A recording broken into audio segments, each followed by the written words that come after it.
Esto es Échale Coco, un espacio para hablar de alimentos y nutrición de una forma sencilla, basada en ciencia e información actualizada. Y además, de la mano de invitados e invitadas, exploramos qué puede hacer un nutriólogo o nutrióloga más allá de la consulta, así como otras experiencias de diferentes profesionales en torno a la ciencia de alimentación. Esto es Échale Coco.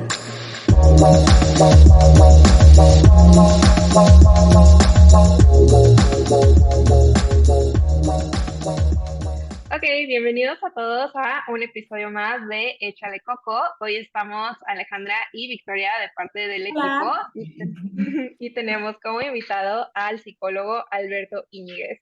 Ahorita nos va a Hola. platicar un poquito de él, pero vamos a tocar una temática súper padre que es básicamente el proceso del duelo cuando te dan un diagnóstico de una enfermedad o una condición de salud. Es un tema súper importante de abordar y que no se platica mucho. Y pues hoy tenemos a nuestro experto aquí para que nos ayude a desglosarlo. Alberto, ¿nos puedes platicar un poquito de ti, quién eres y qué haces? Sí, bueno, mi nombre es Alberto Íñiguez Aceves, porque tengo padre y madre, entonces ahí están mis dos apellidos. Me gusta que me digan Alberto.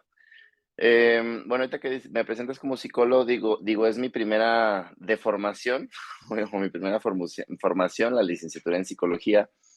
Aún así, ahí yo tuve un pendiente con las emociones, dije, me falta más información sobre cómo manejar mis emociones y acompañar a otros con sus emociones.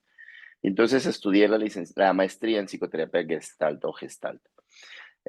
Ahí me di cuenta, yo estaba buscando también en la danza, porque me encanta mucho la danza, estuve buscando cómo mezclar la danza o la psicoterapia y la danza juntas, y resulta que ya se le había ocurrido a algunas personitas después de la Segunda Guerra Mundial, y ahí conocí en la maestría en psicoterapia la terapia de danza y movimiento.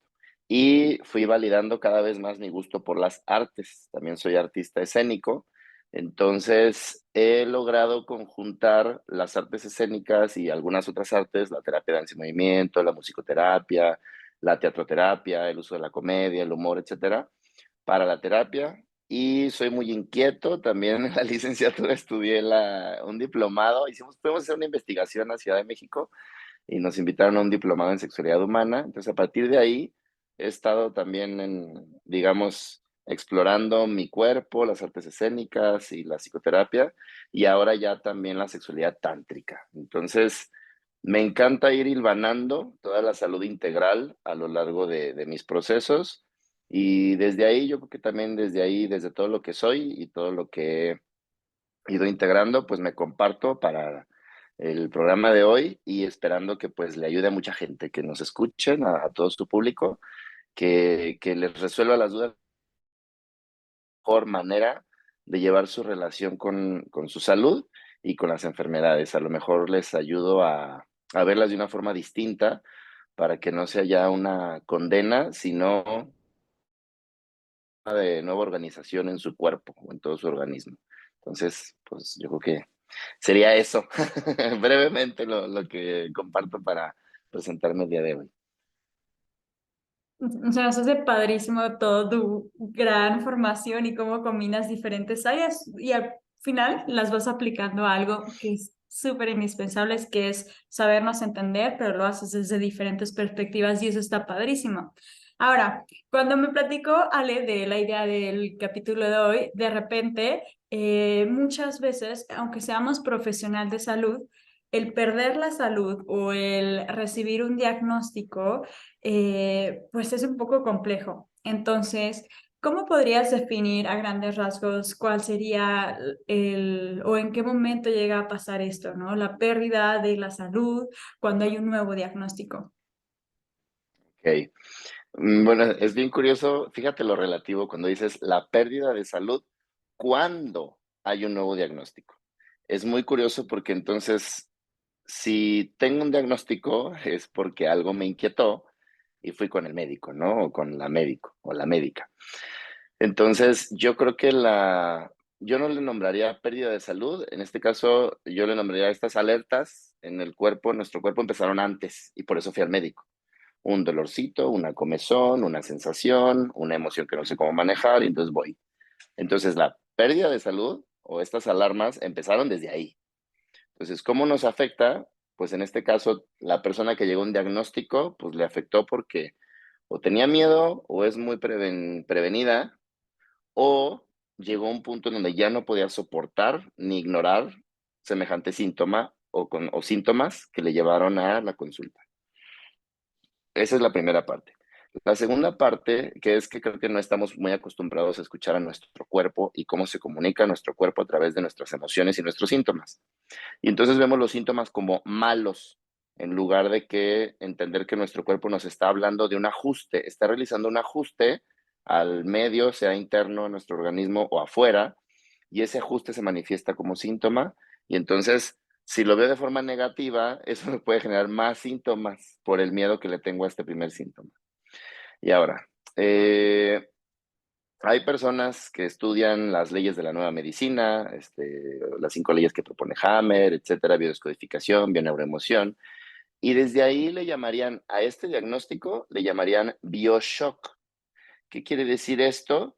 Que de por sí yo ya tengo mis síntomas que se desarrollaron por los conflictos que yo tenga, y cuando llego y me dan un diagnóstico, y mi yo, ahora sí entra la psicología, mi yo no está listo para asimilar una experiencia de un diagnóstico que puede ser un nuevo trauma, ¿sí? Que me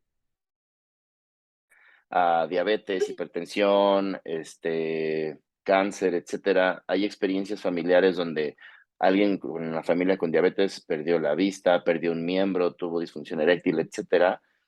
Empieza como, nombre, las condenas. Y esto le pasó a mi tía o esto le pasó a mi abuela, es una condena, ¿no? Y ahí viene este nuevo bioshock o este nuevo trauma que va a generar un nuevo conflicto y va a generar nuevos síntomas, porque me voy a poner en modo supervivencia, porque tengo miedo a morir, o porque tengo miedo al dolor, o tengo miedo a la enfermedad, y ponerme en modo supervivencia me va a generar otra serie de síntomas. Es a conocerme, cómo funciono, y saber que mi organismo responde. Si me quemo con el fuego, me sale una ampolla. Entonces yo le llamaría síntoma a la ampolla, más son mis células reorganizándose para que esa zona quede sana y funcional, ¿sí? Pero eso no lo vemos.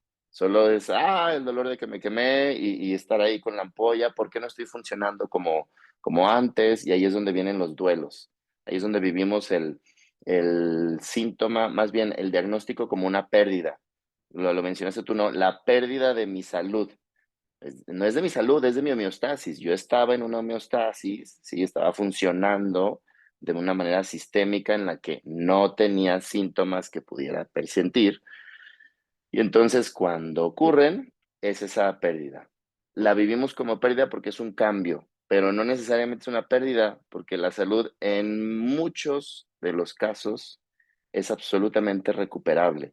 O incluso esa parte del cuerpo evoluciona un poquito más fuerte. Las partes traumatizadas que se recuperan es como cuando van al gimnasio y quieren más músculo. Pues los que van al gimnasio van a traumatizar su músculo, van a desgarrar un poquito los tejidos para que se vuelvan a recuperar y crezcan. Así funcionan muchas enfermedades también. Claro, no, y eso me encanta porque creo que inclusive ya cuando cambiamos la perspectiva hasta en el lenguaje alrededor de la enfermedad, ¿no? O sea, el decir, ok, no es un síntoma, solo es como un medio de comunicación que tiene mi cuerpo conmigo y es para bien, para mejorar. O sea, eso ya lo pasa de ser algo que se escucha tal cual como una condena a algo muchísimo más bonito, muchísimo más humano, ¿no? Y creo que inclusive tener ese tipo de distinciones es algo muy útil para que los pacientes no pasen por este proceso de duelo de un modo tan intenso. Ahora, en este tema como del duelo alrededor de la idea de la pérdida de la salud, digo que ya mencionaste que no es precisamente eso, ¿no? Pero en el colectivo sí se ve como el duelo de la pérdida de la salud. ¿Nos podrías explicar qué es el duelo? Sí, el duelo, bueno, etimológicamente podemos encontrar diferentes raíces, pero lo voy a poner en español mexicano. No viene tanto como de dolor, pero lo vamos a meter ahí. Sí me duele la pérdida, sí me duele el cambio. Más ya visto psicológicamente, el duelo es todo este proceso que yo vivo cuando tengo una pérdida o cuando vivo un cambio. ¿Por qué? Si yo estoy muy acostumbrado a mi forma de funcionar en el aquí y en el ahora, en el presente, y esa forma de funcionar internamente o externamente cambia, ya perdí algo. Nómbrenle como quieran, costumbre, hábitos, estabilidad, salud. Y entonces ese cambio me mueve de mi zona de confort en la que ya estaba establecido y entonces necesito adaptarme. El duelo es ese proceso de resolución. Kubler-Ross, cuando estudió con pacientes de cáncer terminal, fue viendo como ciertas etapas que se repetían dentro de sí mismas y se repetían en los pacientes, ¿no? Que la primera es la negación. La negación es como la realidad me está confrontando y está haciendo esto que cambió y no. Una forma de que mi yo se defienda es negando que sucede. No, mi papá no se fue o no me abandonó, se fue por los cigarros, nada más no ha regresado. Sí, es como esa forma de decir, pasó, pero no pasó. Esa es la negación y es un mecanismo de defensa o de reciclaje energético para poder seguir funcionando. Luego viene la ira o el coraje, ¿sí? ¿Por qué? Si yo estaba tan bien, ¿por qué me pasa a mí? Es que los demás están muy felices, ¿no? Ellos sí pueden tomar alcohol, ellos sí pueden salir al frío. Si traigo una gripa, por ejemplo, me da eso coraje, ¿no? Que los demás ahí andan y yo acá. O la simple impotencia de que esto me está sucediendo, la impotencia se ve reflejada como ira. Está más alejado de la negación, porque si ya me siento impotente, entonces ya estoy reconociendo que algo pasó y no me gustó. Por eso me enojo. Luego de la ira, conforme voy dándome cuenta de cómo está la situación, viene, algunos le llaman la fase de depresión. Puede ser tristeza, pero a algunos les pega los duelos más fuertes, depresión. ¿Por qué? Porque es tal el cambio que llega a mi identidad. Sobre todo ahorita que hablamos del tema de salud, es si yo me identifico conmigo sano, funcional, trabajador, moviéndome, etcétera, y de repente tengo que estar en cama, pues, ¿qué onda con el licenciado, no? ¿Qué onda con don fulano? Como la gente que se jubila sin un plan de jubilación, se deprime. Entonces, la fase de depresión del duelo tiene que ver con eso, con no está bonito esto que me pasó y ya estoy reconociendo que es real y no sé qué hacer y me duele, me da tristeza, fase de depresión. Luego viene una fase que se llama negociación. Ahí ya empieza a funcionar, si se fijan, las primeras fases es la mente niega y reprime, negación. La segunda son vísceras, las tripas, coraje, impulso, reflejos, sí, es muy impulsiva, no hay mucho coco, como en su nombre de su programa. En la tercera, todavía tampoco hay coco, estoy triste, ya subió al pecho, la situación subió al pecho, tristeza, dolor emocional, llanto, etcétera, si lo hay. Y luego ahora sí ya subí a la cabeza y en la negociación ya estoy usando mi cabeza y entonces es bueno, es que empiezan las frases de los amigos que caen gordas, pero a veces tienen razón. Es que todo pasa por una razón, ahora estoy aprendiendo esto de este proceso, me doy cuenta que esa enfermedad vino a enseñarme algo, ahora cambié mis hábitos, me cuido más, bla, bla. Entonces empiezo a negociar como de, todavía no acepto, sí, lo que pasó, pero voy reconociendo las ganancias de ir asimilando lo que pasó. Sí, hay personas que viven con VIH, por ejemplo, por dar ejemplos, y son los amigos que yo he visto que aprenden a cuidarse, no solo en su actividad sexual de, oye, pues voy a ponerme el uso de condón, etcétera, sino que necesito dormir bien, tener mis horas de sueño, mi tiempo de entretenimiento, cuidar mi dieta, hacer ejercicio.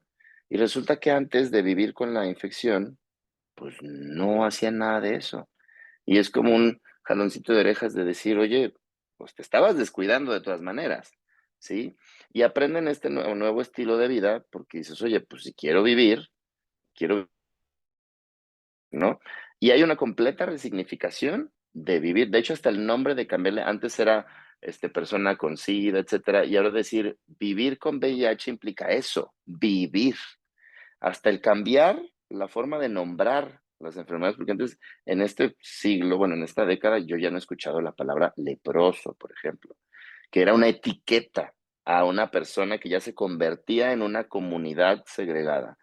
Ya no, sí, ya no hay como esa parte. Entonces, la última fase que propone la doctora al duelo es, de la negociación ya viene la aceptación, ¿sí?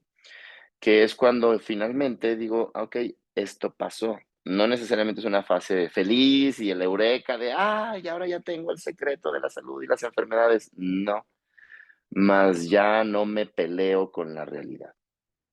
Como ella hizo su estudio con personas de enfermos terminales de cáncer, bueno, yo, pues, la gente que se queda viva, yo le agrego una fase más al duelo, que es la esperanza.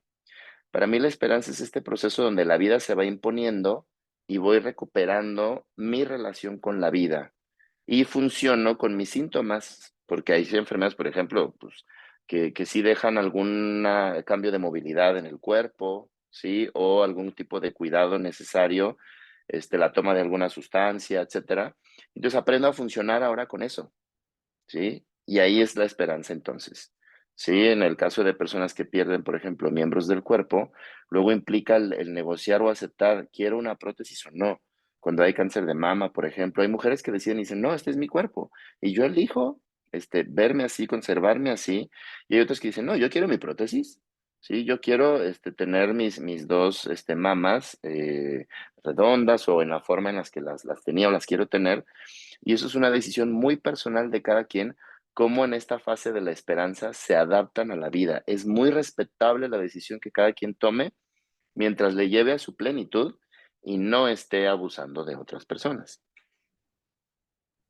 Sí, me Claro, y creo que creo que también vale mucho la pena mencionar que, bueno, estas etapas no necesariamente se van a presentar en ese orden, ¿no? O sea, la persona las puede experimentar de diferentes modos y aunque nosotros podemos entender la aceptación como la fase final, pues, bueno, al menos yo una vez estaba platicando igual con un psicólogo que se enfoca a trabajar con personas con diabetes y él me decía, o sea, no es necesariamente el último paso, inclusive hay que tener en consideración. O sea, quizás tu paciente ya acepta que tiene diabetes y que va a vivir con ella, sin embargo, eso no significa que ya todo está bien y que ya va a cuidar sus medicamentos y que ya va a hacer ejercicio y que ya va a estar pendiente de la alimentación. O sea, aún así, inclusive la aceptación todavía tenemos que trabajar más a profundidad en temas de auto.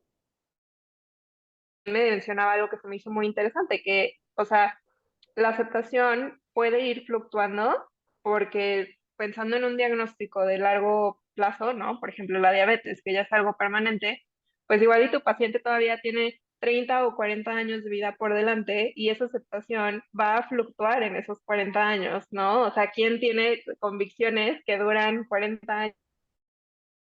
¿No? Entonces también es algo interesante reconocer que pues esos periodos o todas esas fases del duelo van a estar presentes en mayor o menor medida, en órdenes distintos y demás. Sí, ahorita acabas de decir algo muy importante, una palabra muy importante que es convicción. Sí, por eso decía que pues, yo le agrego a las etapas del duelo, yo no me quedo en la aceptación, porque para mí es, ¿y qué sigue? Ok, ya acepté esto y bueno, ¿y qué sigue? Esa es mi propuesta, pues ir más allá de la aceptación a esta cuestión propositiva de, y ahora que ya acepté esta realidad, ahora cuál es mi actitud ante ella y qué necesito hacer. La convicción es útil, es muy útil porque puedo tomar mis medicamentos necesarios por convicción, puedo seguir mi tratamiento por convicción, más como dices tú, la convicción no dura tantos años, pues a mí me gusta vernos así como en la Gestalt, pues como organismos, ¿sí? Entonces, si soy un organismo, puedo decir, ya acepté que me da hambre, ok, pero pues voy a comer. Y luego, en algún determinado momento, pues mi metabolismo, voy a sintetizarla con los alimentos, voy a soltar lo que no necesito y me va a volver a dar hambre, ¿sí? Entonces, si yo comería por convicción, ah, estaría negando mi proceso organísmico y estaría también perdiéndome de todos los otros aspectos de mi vida como organismo que me ayudan a esta nueva vida. Hay tipos de diabetes, ¿sí? Y viendo como estos 30 o 40 años, sería como pensar que, según yo, ustedes ayúdenme, según yo, la diabetes no es una enfermedad catalogada como crónico-degenerativa. ¿Cierto o falso? Ustedes ayúdenme. Sí es crónico-degenerativa. Sí, sí se Ok. considera crónico-degenerativa. O sea, digamos que la razón es porque, bueno, en teoría, pues si tienes la diabetes, no la controlas y conforme va pasando el tiempo, pues te puede llevar a otros riesgos, a otras condiciones, a otras situaciones de salud, ¿no? Entonces, como está tan Ah, asociada a ah. riesgos a largo plazo y que conforme pase el tiempo, en teoría va a ir empeorando, pues por eso se le llama crónico-degenerativa. Claro que también eso es un tema que a los pacientes les causa muchísimo conflicto, porque en la idea de la enfermedad o lo que ellos entienden que va a pasar con ellos, pues justo está esta idea súper negativa de que claro que, o sea, tengo diabetes, en unos años me van a amputar, en unos años me va a dar un infarto o algo así, y es como, no, o sea, tienes un riesgo incrementado. Sin embargo, no es algo determinante, no es una condena que va a pasar sí o sí, ¿no? Y también es importante explicarle a los pacientes y educarlos en ese sentido de que no necesariamente vivir con esa condición perfectamente bien, ¿no? Y todavía tener salud, llevar una vida plena y demás. Me encanta cuando dices en teoría, estas dos veces que dices en teoría. Entonces, si es en teoría, y hablamos de estudios de caso, todos los pacientes con diabetes terminan del libro de Exacto. ya le van a amputar la pierna, etcétera, o hay pacientes controlados, o hay pacientes que incluso pues puede que su páncreas funcione produciendo la insulina que necesita. A ver, ustedes díganme, ustedes han visto un chorro de casos. ¿Han visto Sí, algo así? sí, e inclusive puede llegar a haber personas que durante cierto momento requieran de más medicamentos, pero con un automonitoreo, con un mejor control, disminuye la cantidad de medicamentos. Y siento que ahorita que estamos hablando de esta perspectiva de enfermedad o no enfermedad, que puede ser muy abstracta, pues mucho más sentido tiene la perspectiva, qué tan enferma o enfermo o qué tanto creo que esta enfermedad está afectando mi día a día, y creo que ahí sí puede variar definitivamente. Ujú. Y entonces yo les preguntaría, digo, pues si vamos a jugar a que somos los dioses del universo y de la medicina, por eso es un juego, porque yo no lo soy. Ustedes, si les preguntaran como profesionales de la salud que han acompañado a tantas personas con diagnóstico de diabetes, ¿están de acuerdo, sobre todo por los aspectos que decía esta Ale, están de acuerdo en que se le nombre crónico degenerativa a la diabetes? O sea, porque decías, yo lo que veía era como la asociación que tiene con otras enfermedades, porque entonces diríamos, oye, pues ¿sabes qué? El SIDA también es crónico degenerativo, no el síndrome. ¿Sí? Cuando es un virus y de repente pues hay personas que pues están controladas y no llegan al síndrome, entonces por eso dicen esa enfermedad autoinmune, ¿no? Tiene que ver con el sistema inmunológico. Pero ahí, bueno, pues yo abro debate. Ya sé que no me toca y por eso les hablo de un juego y me gustaría escuchar su opinión sobre qué opinan de que la diabetes, sobre todo por los aspectos que tú nos compartes, Ale, sea denominada crónico-degenerativa y qué tanto eso, hablando del efecto placebo, no digo que la diabetes no exista, claro que el páncreas deja de funcionar como funciona en algunas ocasiones, pero con el efecto placebo me refiero a si ya te estoy dando un diagnóstico de una enfermedad crónico-degenerativa, pues si no te degeneras crónicamente, me estás quedando mal, chavo.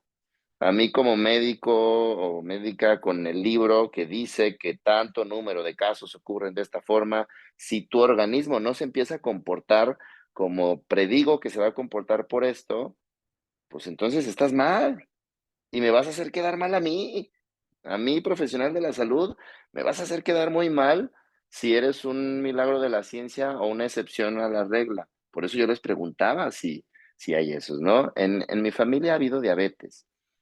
Y por eso se los digo, o sea, por ir acompañando hasta los sexagésimos años, septagésimos años, y ver esta evolución y ver también qué involucraba tanto la ingesta de muchos medicamentos como los hábitos y el manejo del paciente diabético. ¿Sí? Entonces, por eso les pregunto y ustedes, pues, ¿qué opinan de eso?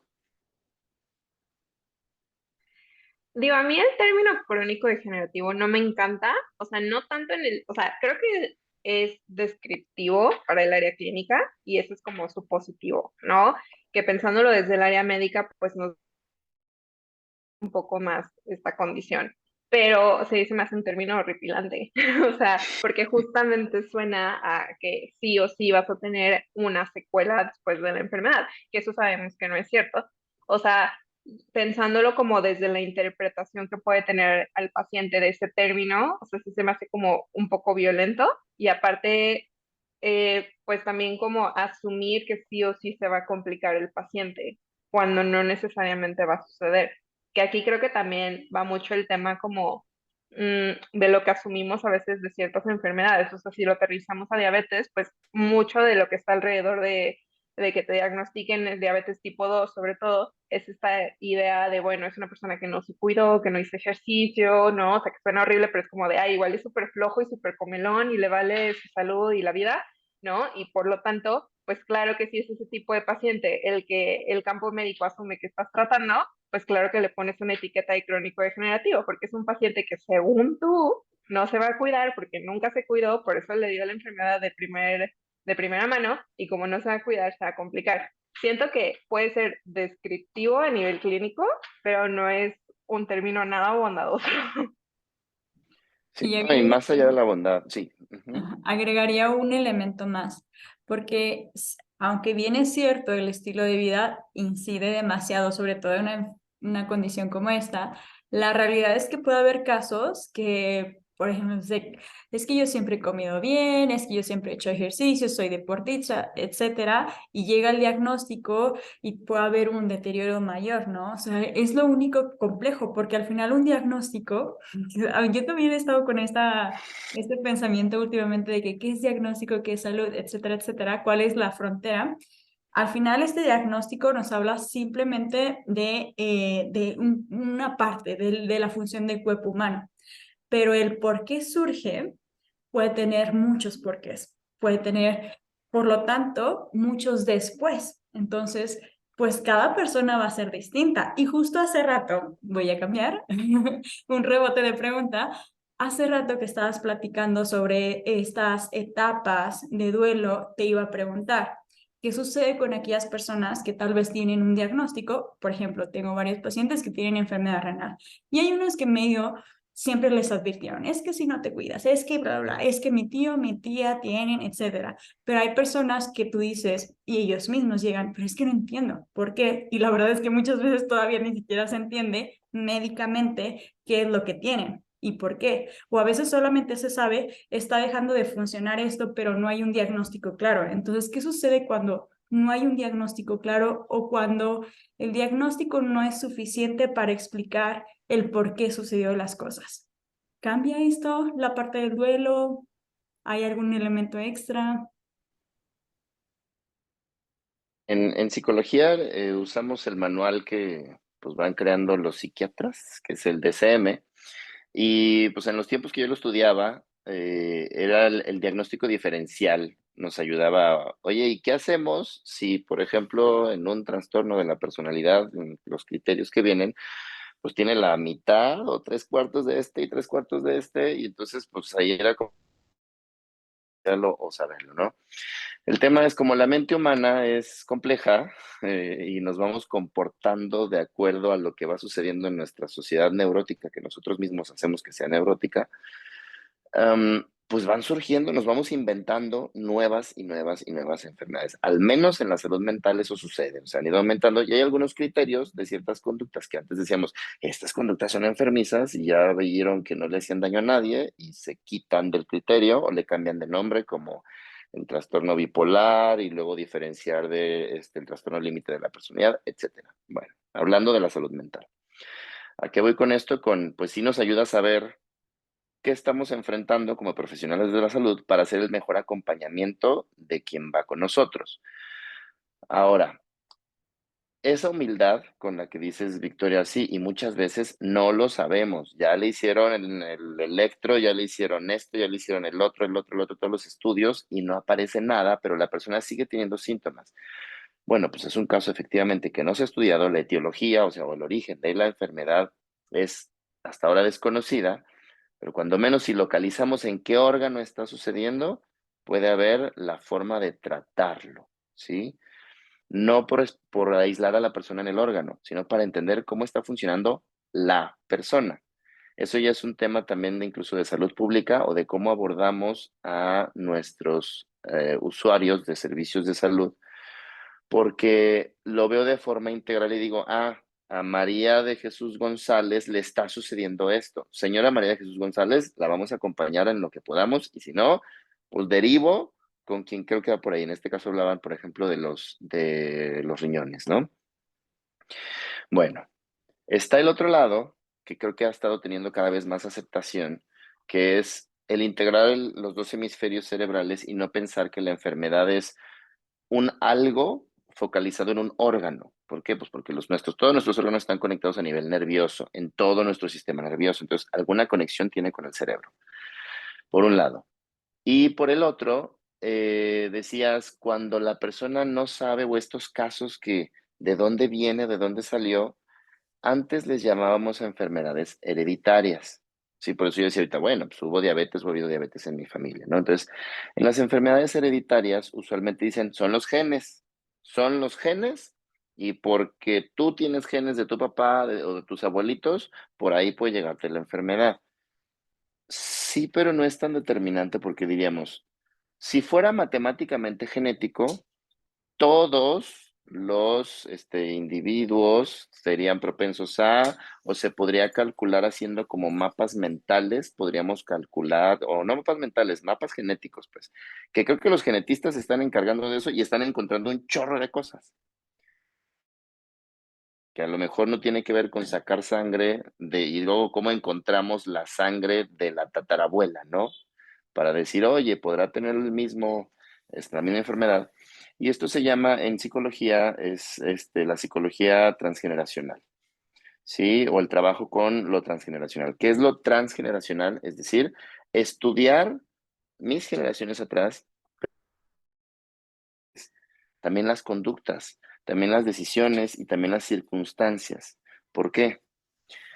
El núcleo de cada una de nuestras células, bueno, hay información que vamos adquiriendo. Y ahora, cuando se da la mitosis y se separa el núcleo para reproducirse la célula, pues le pasa todo el chisme, ¿sí? El núcleo de una célula le pasa el chisme a la otra. Entonces, si eso pasa, también cuando nos reproducimos, y si está haciendo, me pongo yo como ejemplo, si el óvulo en el que yo después fue inseminado por un espermatozoide de mi papá, estaba dentro de mi mamá, cuando ella estaba siendo gestada, porque los hombres empezamos a producir espermatozoides en la pubertad, pero las hembras de la especie humana ya traen todos sus óvulos desde la gestación.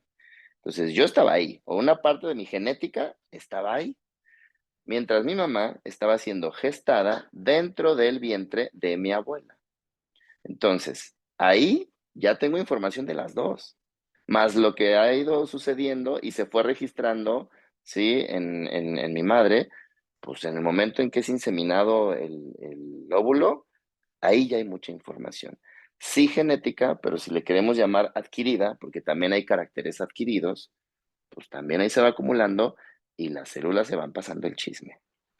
Entonces, muchas veces, cuando no sabemos de dónde viene la enfermedad de una persona sana o muy sana, con todos estos hábitos de ejercicio, deportes, dices, ¿qué está pasando? Bueno, pues entonces es información transgeneracional. Es una de las posibilidades. Otra es una metáfora.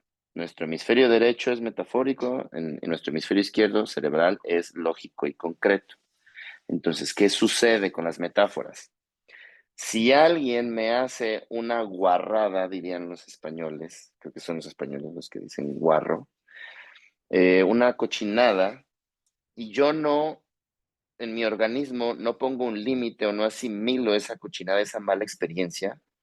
Usualmente, por ejemplo, hay personas en terapia que cuando entran en contacto con una experiencia de abuso, les da náuseas y vomitan en ese momento. Entonces, estamos teniendo una reacción orgánica en un momento por una situación emocional. Y ahí es cuando dices, a ver, espérate.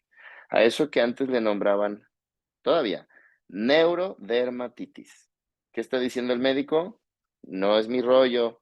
¿Qué dice el dermatólogo? No es mi rollo. Con la dermatóloga, no es mi asunto. Ve con el neuro, ¿sí? Ve a terapia. Luego, colitis nerviosa. ¿Qué está diciendo el gastroenterólogo? No es mi bronca, ¿sí? Entonces, tú estás haciendo algo en la forma en la que manejas tus emociones que se está viendo reflejado en tu colon. Esos diagnósticos que ya daban y se permiten y ya aparecen en los libros de medicina, neurodermatitis, colitis, hay un origen psicoemocional de estos síntomas. Entonces sí, la persona puede hacer ejercicio, comer bien, dormir a gusto, ir a misa, todo lo que crea la persona que le es sano, pero puede estar ocurriendo algo transgeneracional, es decir, no resuelto en su sistema familiar, o como las llamadas o hereditarias, o también puede estar ocurriendo algo que necesita resolver desde su realidad psicoemocional y no lo está haciendo. Y entonces, ¿qué va a hacer el cuerpo? Manifestar el conflicto a través de estos síntomas. Y la metáfora del organismo, del mapa de qué órgano y qué función tiene este órgano, y es el que está fallando, entendiendo cómo funciona el órgano, le puede ayudar a la persona a decir, ah, por eso fue el páncreas, por eso fue el hígado, por eso fue el riñón, porque no estoy haciendo esto en mi vida que necesito hacer para seguir funcionando, por eso los riñones, pues para seguir filtrando la porquería, por decir una metáfora, ¿sí? Eso también puede ayudar mucho a entender qué sucede cuando no sabemos qué sucede. Claro, oye, y Alberto, y también, o sea, ahorita que estabas hablando, yo me quedé pensando mucho en, o sea, creo que también algo que pesa mucho cuando te diagnostican una enfermedad, especialmente como en este caso en donde Victoria dice de todo lo hice bien, ¿no? Todo me cuidé, no tenemos idea de qué está pasando.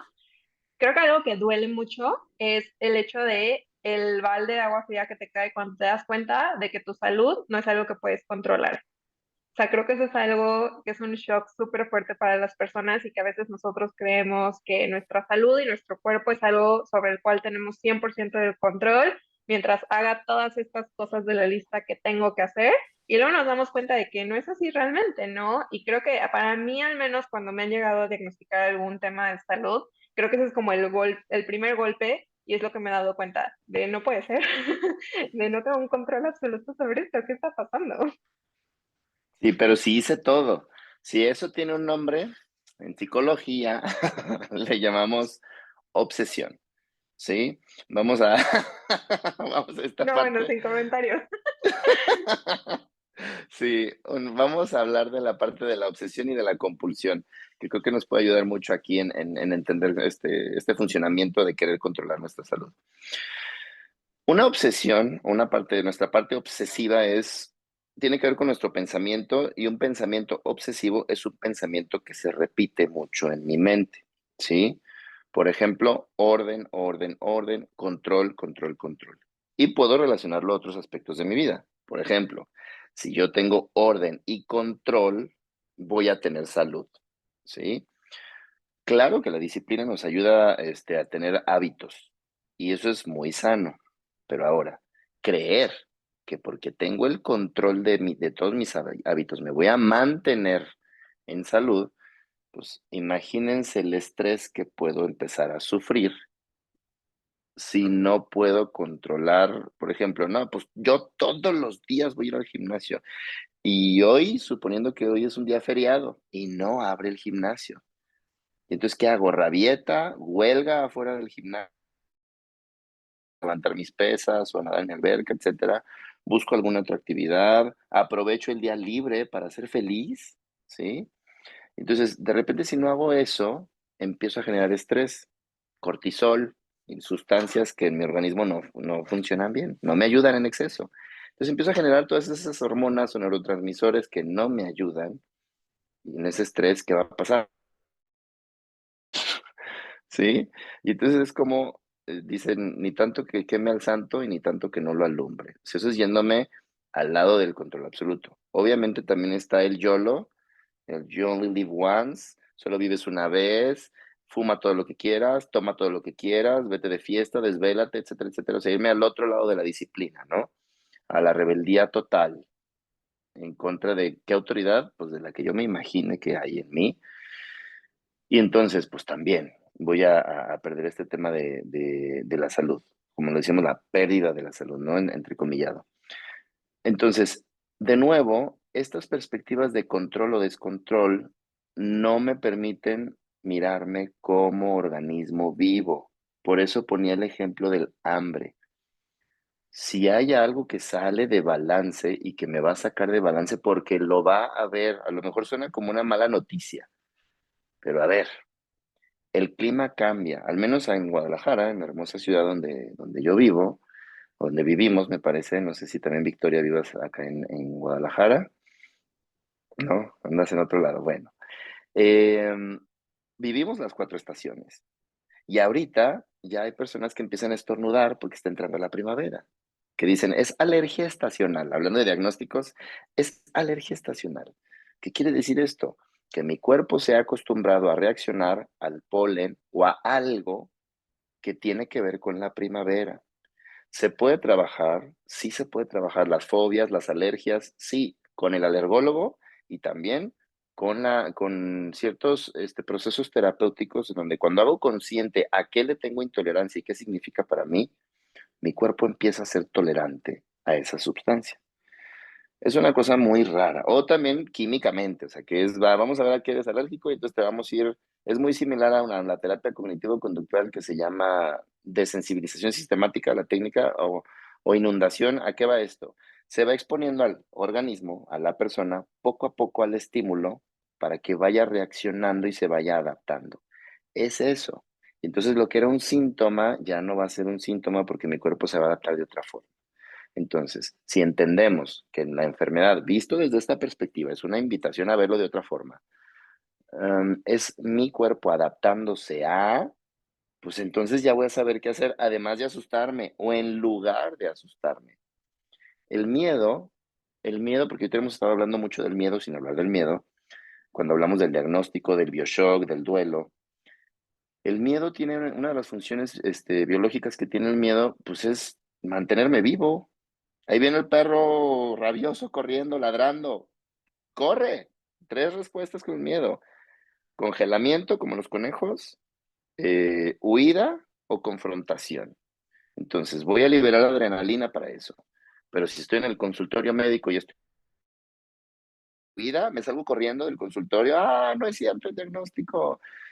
Ataque, voy a irme encima del médico y decirle, no, usted me ha dado un mal diagnóstico. Entonces, biológicamente, no hay mucha opción a actuar en ese momento en el consultorio. Entonces, ¿qué invito a hacer? Respira, ¿ok? Estoy recibiendo un diagnóstico que no es agradable y estas son las creencias que yo tengo. Y entonces, ya que respiro, neurotransmisores, no sé, serotonina, a lo mejor, sí, algo que me ayude a pensar de forma racional y decir, ¿qué hago? ¿Cuáles son mis opciones? Puedo pedir una segunda opinión, puedo pedir una tercera opinión, como decías tú, Victoria, a lo mejor un médico o una médica puede decir, no, no sé, oye, esto sale en el resultado, pero pues ahora sí que eres un caso nuevo. Y abrirle, también nosotros como profesionales de la salud, abrirnos a esas posibilidades. Sí, abrirme a la posibilidad de que esta persona puede que no funcione como todos los otros casos que yo he visto. Y en 14 años de acompañamiento clínico psicoterapéutico, yo lo he visto. Aunque se parezcan y haya ciertas recomendaciones que pueda dar, ningún caso es igual. Entonces, de ahí pueden venir como esto nuevo, ¿no? No sé si esto da un poquito también de luz. Sí, y ahí viene otra cuestión que queríamos platicar contigo, porque al final, justo como dices, realmente no somos, al final no somos enfermedades, somos personas y cada persona va a ser distinta. Sin embargo, en el colectivo, en el imaginario de las personas, hablamos, por ejemplo, del COVID, ¿no? En un tiempo, si alguien se enfermaba de COVID, seguramente fue irresponsable, porque seguramente no estuvo en su casa. Si alguien tuvo VIH por algún tiempo, seguramente es pervertido, ¿no? Si alguien tenía diabetes en algún momento, y lo importante es que inclusive muchas de estas, vamos a llamarles mitos, vamos a llamarle perspectivas siguen estando ahí e inclusive en algunos profesionales de salud. Estoy hablando de otro ejemplo, el de diabetes, ¿no? Seguramente le dio diabetes porque no se cuidaba, ¿no? Al final existen un montón de perspectivas. Normalmente suele como reinar, por decirlo así, al menos una en la mayoría de las personas, ¿no? Pero ¿cómo lidiar con esto? ¿Cómo lidiar en el que cada vez que digo que tengo diabetes, va a haber una persona que me va a ver de cierta manera cuando yo sé que no es de esa manera o cuando todavía no sé que es de esa manera? ¿Y cómo lo hacemos para lidiar entre las perspectivas de un colectivo y la realidad o la perspectiva de un individuo? Me parece muy válido entrar en el tema, sí. Em, pues lo primero que yo digo es, este es mi cuerpo y el responsable de lo que sucede en mi cuerpo soy yo. Como dices, etiquetas aparte, no, pues fue flojo, no hace ejercicio, o come bien, etiquetas aparte pues es mi cuerpo. Y y quiero vivir de la manera más plena posible en mi cuerpo. Si es mi responsabilidad, ¿para qué voy al médico? Bueno, pues porque se quemó las pestañas estudiando cómo funcionan los cuerpos humanos. No ha estudiado cómo funciona mi cuerpo, pero tiene mucha capacitación sobre lo que puede suceder en los cuerpos humanos. Bien, entonces, de repente, pues yo he ido con mis tratamientos, o más bien a mi consulta, y a veces sí hay médicos que dicen la palabra cáncer como si fueran enchiladas, ¿sí? O que quieren meter tijera luego, luego. Oye, pues tienes una varices, ¿sí? Una vena varicosa. Y yo le preguntaba, oye, ¿no hay otras formas de tal? No, no, no, la operación y cuesta tanto. Y yo le veía así de ching, ching, o sea, los ojitos, ¿no? Cómo le brillaban así con figura de máquina registradora. Entonces, ahí ya son cuestiones de ética. Entonces, mencionabas dos cosas, Victoria, que es mi cuerpo en lo individual y las creencias que yo pueda tener, y luego en el colectivo, ¿no? En la respuesta o en el condicionamiento del colectivo. Entonces, por eso digo, primero es mi cuerpo, es mi responsabilidad. Y decido quién quiero buscar ayuda o quién me acompaña en mi proceso de saber qué me está pasando, porque yo no lo sé, pero quiero saber y quiero hacerme responsable de eso. Cuando me hago responsable de eso, dejo de entregarle algo que hablamos sin ponerle nombre al inicio del programa, el halo del profesional, porque decía, creo que Ale decía, no, es que luego también hasta nosotros como profesionales de la salud nos enfermamos y es como de, "Ah, ¿yo? Pero si yo tengo el halo, sí, yo dije el juramento hipocrático y entonces es como profesional de la salud, los enfermos son los otros, son los que vienen a mi templo de la salud.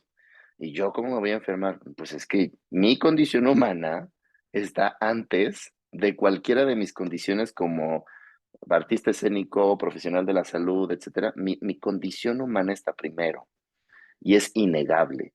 Y muchas veces nos enfermamos por eso, por el ego de no, ¿cuál condición humana?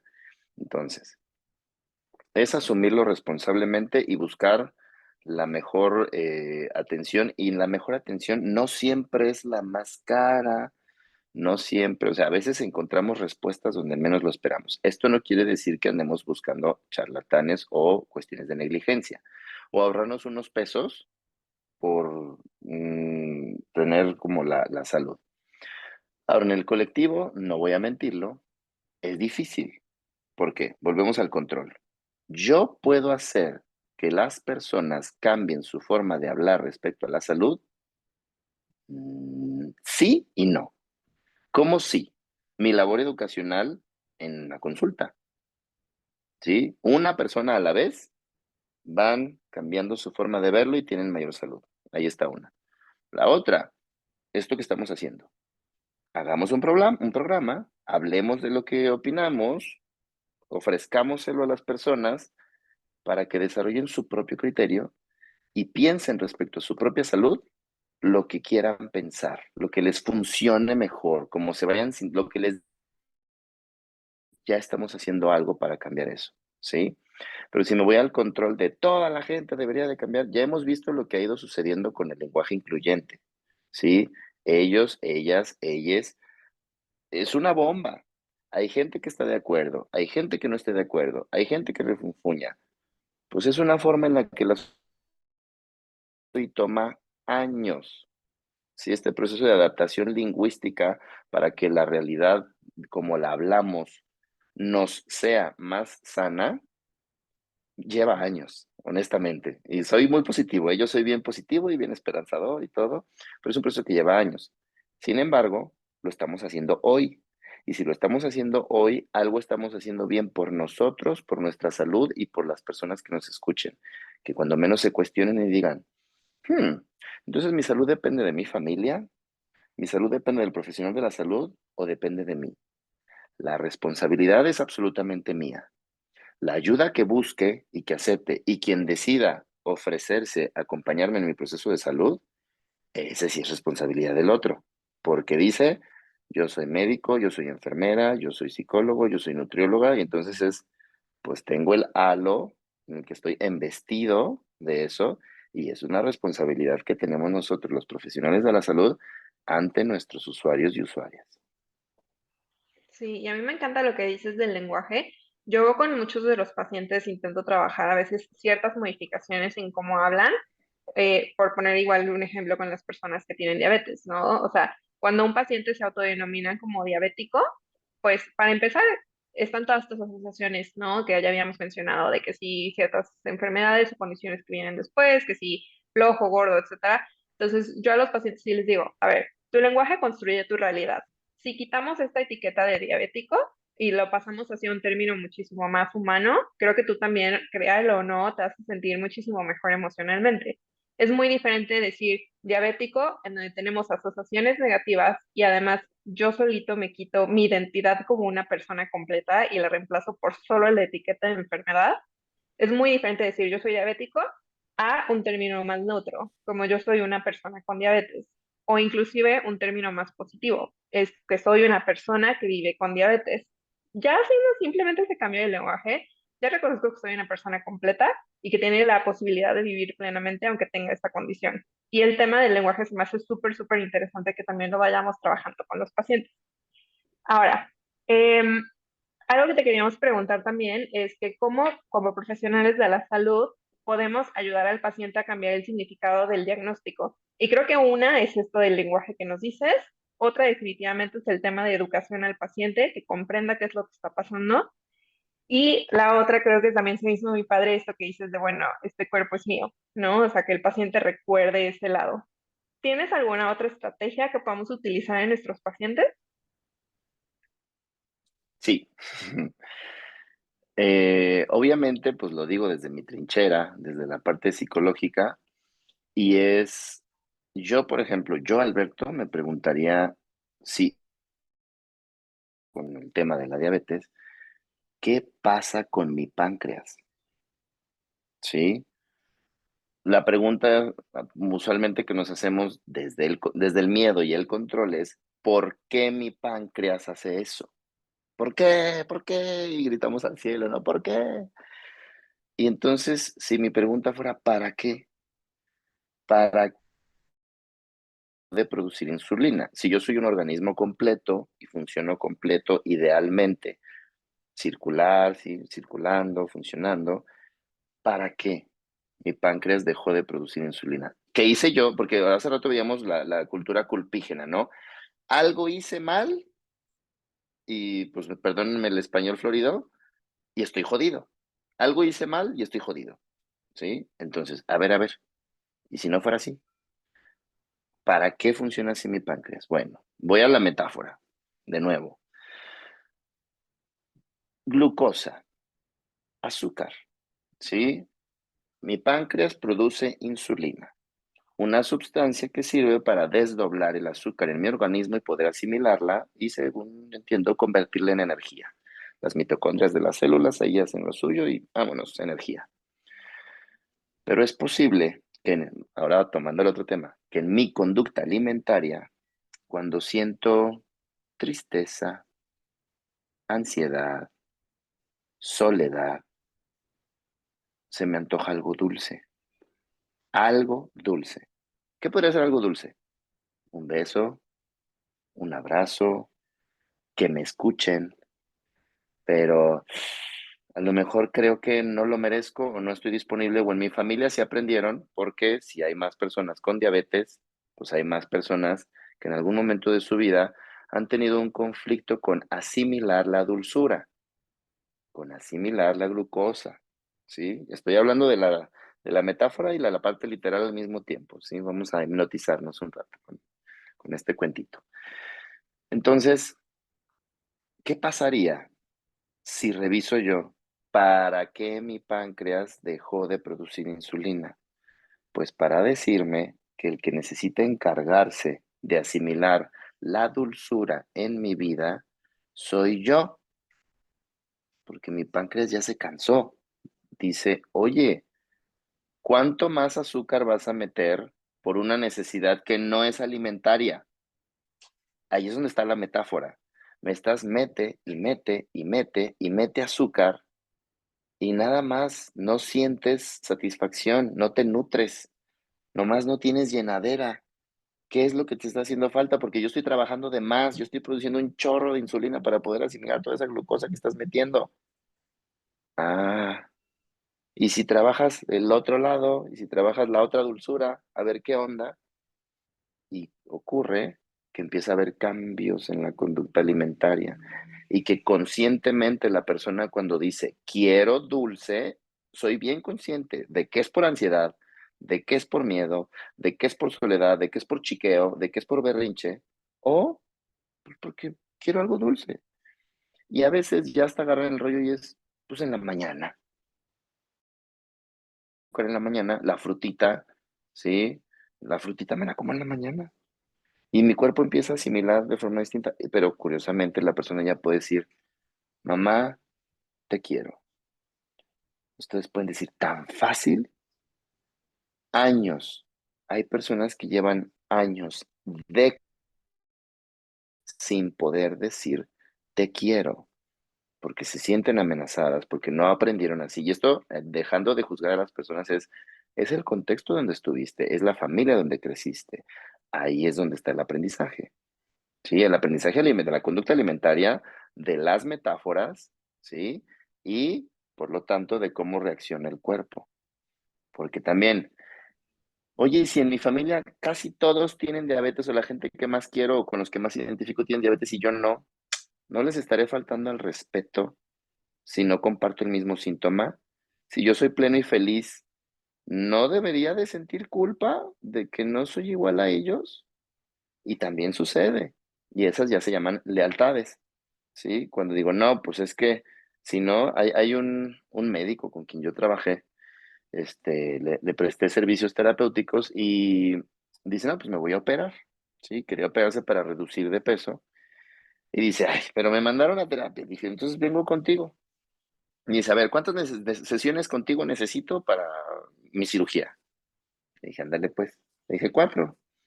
Bueno, entonces, lo primero que le digo es, oye, ¿qué cambios va a haber si te operas?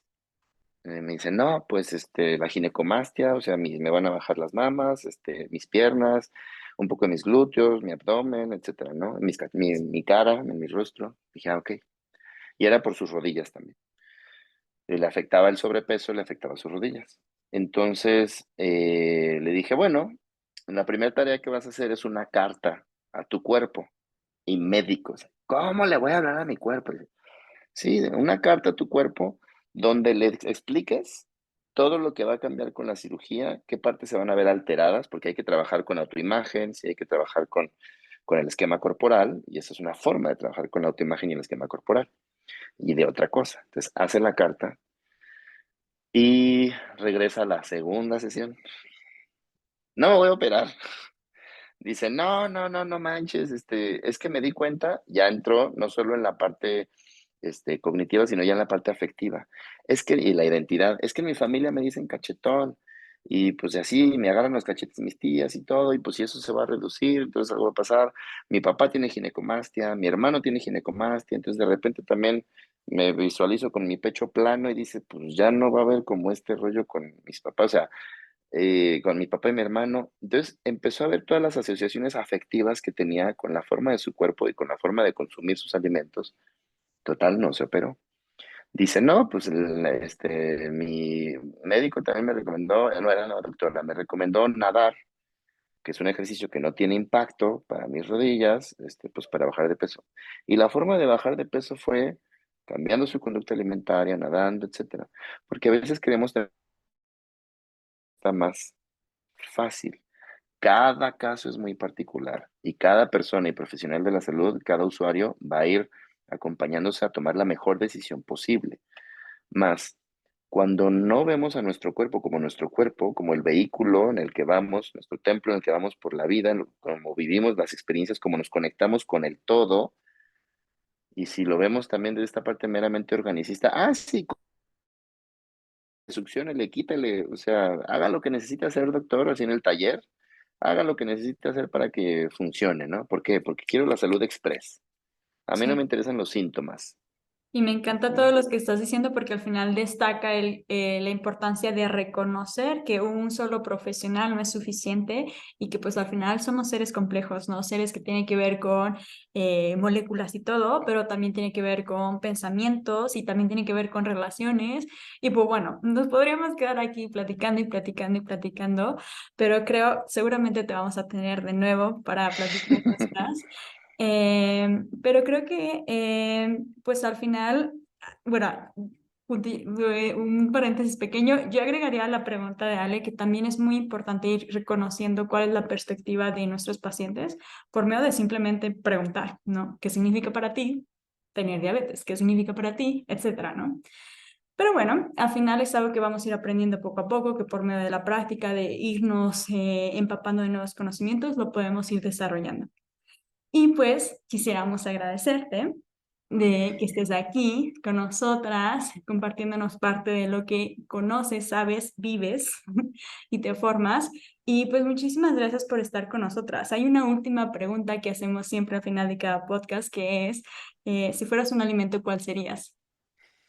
Qué padre. Tienes razón, digo, quiero reconocer mi dispersión, porque si no me ponen límites, pues se me va la lengua y sí, entonces espero haber respondido la pregunta de Ale. Y sí, con eso es como lo que pueden acompañar a sus usuarios y usuarias. Un alimento, ay, soy bien tragón y sería como de todo, pero haciéndole también honor al nombre, ahorita no me viene otra palabra a la mente que no sea coco porque el coco me encanta para todo. Doy masaje también terapéutico y uso aceite de coco y me gusta la cocada y el coco con chocolate. Me encanta la playa y las palmeras. Entonces, yo creo que sería un coco, definitivamente. Súper ad hoc. Pues muchísimas gracias, Alberto, por estar aquí con nosotras. Gracias, Ale, también por acompañarnos. Si alguien quiere comunicarse contigo, ¿a dónde podría escribirte? Muy bien, soy medio exhibicionista y exhibicionista no quiere decir que me encuere en mis redes. Me refiero a que pues comparto parte de mi vida, tanto en mi Facebook como en mi Instagram, o sea, son profesionales personales, pero a mí no me afecta porque se me hace como congruente esta parte de que los dos soy yo, el psicólogo y el humano. Entonces puede ser en Facebook estoy como Alberto Íñiguez y en Instagram estoy como Psico Alberto, Psico Alberto. Entonces, para los chavos y chavas, Instagram, que creo que son los menores de 30 y ya alrededor de 30 y mayores, les sugiero el Facebook. En ambos subo mis talleres, subo los eventos que hago. Voy a empezar con el jueves 23 de marzo, que es un espacio terapéutico, pues tal cual para hombres. Entonces están invitados, ahí está la publicidad en mi Instagram y en mi Facebook, y ya si están interesados me mandan un mensaje por WhatsApp, ahí está mi número en mis redes, y ya apartan su lugar, o pueden ya sea que hagan su depósito o reserven su lugar, y, y ahí voy a seguir publicando todo. Ahorita justamente para trabajar con las endorfinas, estamos en el taller de stand-up comedy todos los sábados de 4 a 8, pero ya empezó, ya llevamos 2 sesiones, entonces ya ahorita ya no se pueden integrar, el grupo quedó muy chonchito, quedó bien, somos 10, entonces nos hemos divertido mucho, se nos pasan las horas así, y para mí esos son los espacios de salud, ¿sí? No es donde estamos retorciéndonos de la enfermedad, sino donde estamos vivos y felices y generando sustancias que nos ayudan a mantenernos sanos.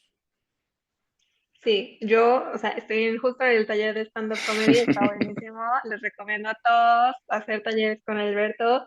Si necesitan terapia psicológica, también es de mis personas favoritas, tanto para mí como para mis pacientes. Entonces, recomendadísimo. Y en verdad, mil gracias, Alberto, por estar aquí con nosotros y compartirnos todo. Justo, pues, como hemos mencionado a través del episodio, o sea, en cualquier momento puede suceder un tema de diagnóstico y no tenemos control sobre eso, ¿no? Y creo que el que tengamos maneras saludables de navegar las emociones que vienen con eso es algo súper importante para que estemos bien. Entonces, te agradecemos mucho y a todos los que nos están escuchando, muchas gracias por llegar hasta acá con nosotros. Pues, tuvimos a Alejandra, Victoria y en este caso Alberto Íñiguez y los esperamos para los siguientes episodios. Nos vemos. Bye Muchas bye. gracias, bye bye, encantado.